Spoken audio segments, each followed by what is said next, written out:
Please welcome Bassant Ahmed to the stage, also doing motivation. Hey everyone, thanks for being here today and for giving me the opportunity to share my journey with you. A journey through the power of communication, sparked by personal experience of mine. This experience happened to me when I was younger, and it really taught me more about communication than any textbook ever could. But before I get into that, let me tell you about a situation that, to say the least, really shows who I was as a child. There was this one time in class where my body was trembling uncontrollably, my breaths coming in short, shallow gasps. The room was so suffocatingly silent, every single gaze on me with a mix of confusion and concern.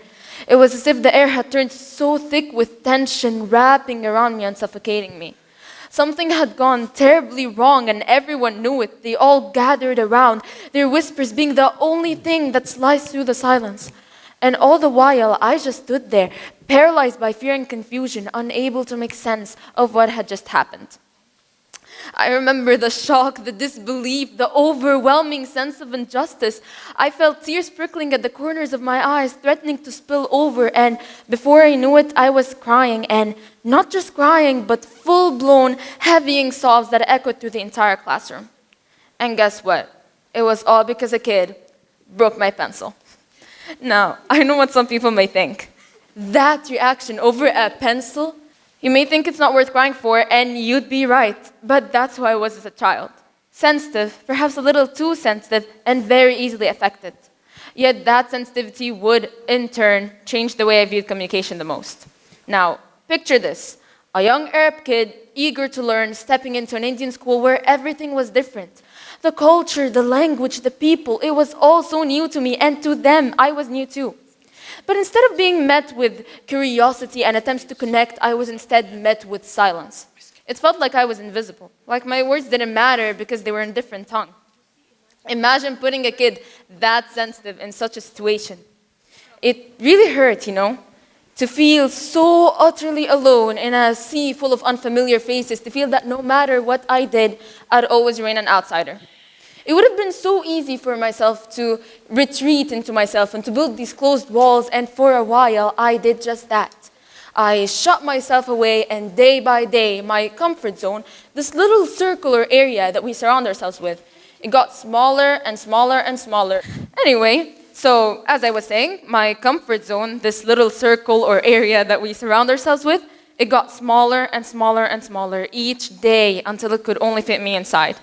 Now, raise your hand if you've ever felt the same, if you've ever felt like you weren't heard or accepted. Several people have raised their hands right now, which really goes to show that this is a common experience that many of us go through as a result of the differences in society. But even in those moments of despair, there was this tiny voice inside of me. And yes, I know what some people may think. Every single motivational speaker comes up and speaks of this little voice that refused to be silent. That voice, the one that makes you uncomfortable, the one that poses challenges to you, is the one that you should listen to rather than the voice that's telling you to lock yourself away and to shut yourself up.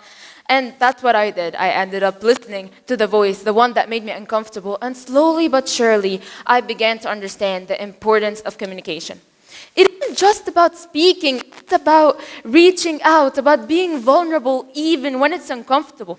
It's about showing up despite our fear of rejection and daring to connect with others despite our differences.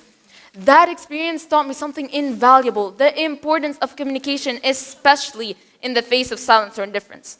We may think that if someone doesn't reach out to us, that they're uninterested or that they don't care, but the truth is often far more complex than that.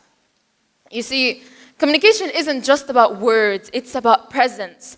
It's about showing up, being willing to engage, to listen, even when it's uncomfortable, because it's in those moments of discomfort that true understanding begins to blossom.